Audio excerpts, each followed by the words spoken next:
Et des voiles dans Chicken Street, et donc elle a attiré mon attention. Alors, et vous êtes rentré en contact très vite. Oui, pourquoi, comme allait dire Michel, pourquoi a-t-elle attiré votre attention? Très vite, parce que Diana, elle avait 8 ans, et c'était une petite fille qui était déjà extrêmement vive et qui avait une facilité incroyable à communiquer, parce qu'elle parle un petit peu français, comme vous avez pu l'entendre, un petit peu anglais, et dari, et surtout, elle avait une curiosité pour les étrangers et ce qui se passait à l'étranger qui était insatiable. Et elle posait des questions, elle était pertinente, et c'est comme ça que finalement, notre amitié est née, et que j'ai suivi Diana pendant quasiment 5 ans, que j'ai rencontré sa famille. Alors on va l'écouter. Quelle est votre vie quotidienne à Kaboul?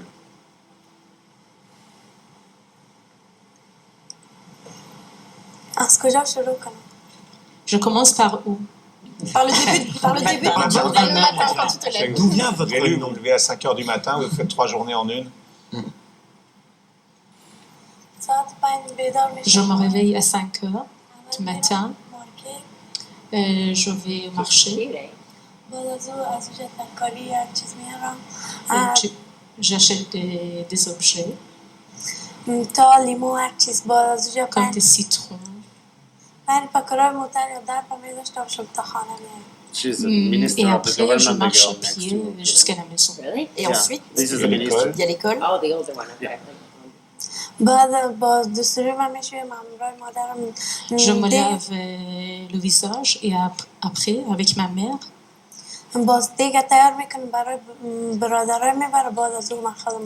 je fais des choses pour mes frères, je prépare le déjeuner et je vais à l'école. Voilà, vous allez à l'école et le soir, donc vous allez vendre des allumettes et d'autres objets à peu près pour gagner $2. Il y a des choses, bon ça c'est déjà pas très léger, mais des choses beaucoup plus lourdes dans votre livre, puisque vous avez été témoin de la mort d'une de vos meilleures amies. Vous avez été vu un attentat suicide sous vos yeux. Votre sœur de 13 ans, votre sœur aînée, a été mariée de force. Vous craignez que ça vous arrive aussi aujourd'hui? C'est encore possible aujourd'hui? Oui, beaucoup. Et vous avez vécu sous le régime des talibans de 1996 à 2001. Quelle était la vie à ce moment-là pour vous? This is our film. La vie était très difficile. J'avais très peur. On ne pouvait pas aller à l'école. Je devais être voilée. What is? Je ne pouvais plus aller à l'école.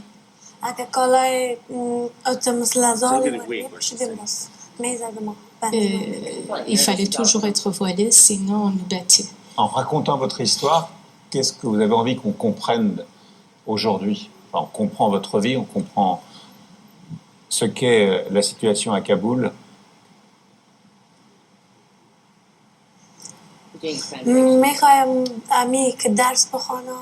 Je souhaite aller à l'école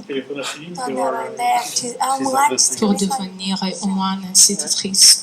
Et est-ce que tu as peur? Une de tes sœurs, tu as 14 frères et sœurs, je crois, et une de tes sœurs a été vendue par ta mère pour être mariée. Est-ce qu'aujourd'hui, tu as peur de ça, que ton tour arrive un jour? Oui, beaucoup, j'en ai peur. C'est un petit peu différent aujourd'hui, parce que c'est vrai que la maman, ça a été un drame pour elle, la vente de cette sœur aînée.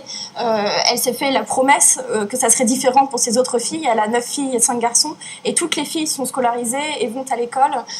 Et la mère souhaite qu'elles aillent au bout de cette scolarité. Donc la mère est consciente du poids des traditions, mais en même temps de la nécessité que ces filles soient éduquées et qu'elles aient le choix de faire autre chose de leur vie, et parce qu'elle a dû faire pour sa fille aînée. Michel Alliot-Marie, quand vous étiez ministre de la Défense, vous êtes allé à plusieurs reprises à Kaboul. Je suis allée 10 fois. Vous avez lu ce témoignage? J'ai lu ce témoignage, et effectivement, j'ai retrouvé l'ambiance de Kaboul, c'est-à-dire y compris les maisons, puisque je suis allée dans un certain nombre de ces maisons, notamment au départ en 2002 quand je suis arrivée. L'ambiance de Chicken Street, effectivement, je ne sais pas, je vous ai peut-être croisé à ce moment-là dans ces rues. Et encore, Kaboul est en avance par rapport à ce que j'ai pu voir à Kandahar, à Jalalabad ou à Skanduldak quand je m'y suis rendue ou quand je suis allée dans les villages dans le sud. Mais c'est effectivement la pression de la tradition, le problème de la scolarité, mais qu'on arrive à trouver à Kaboul et qu'on ne trouve pas pour les filles au sud.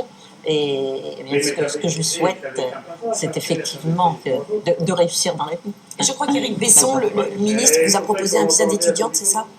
Pour venir étudier en France. Oui, je vais répondre pour elle parce qu'elle n'a pas encore eu toutes les informations, mais oui, elle a été contactée par Éric Besson, donc le ministre de l'Immigration, qui a été touché par son histoire qui est parue dans le Parisien, et qui lui propose, si elle en a envie, à ses 18 ans, de pouvoir revenir et étudier en France. Il faut dire qu'aujourd'hui, l'impasse militaire est telle, l'OTAN là-bas, que Barack Obama, visiblement les Occidentaux sont prêts à rediscuter avec les bons talibans, je ne sais pas si ça existe, et ce qui montre quand même que le péril qu'elle évoquait tout à l'heure n'est pas du tout écarté.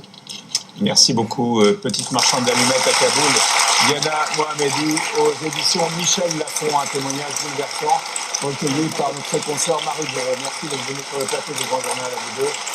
Et bon séjour à Paris. Yeah. On va reprendre de l'actualité hexagonale avec Jean-Michel, avec le gouvernement dont vous êtes la numéro 3.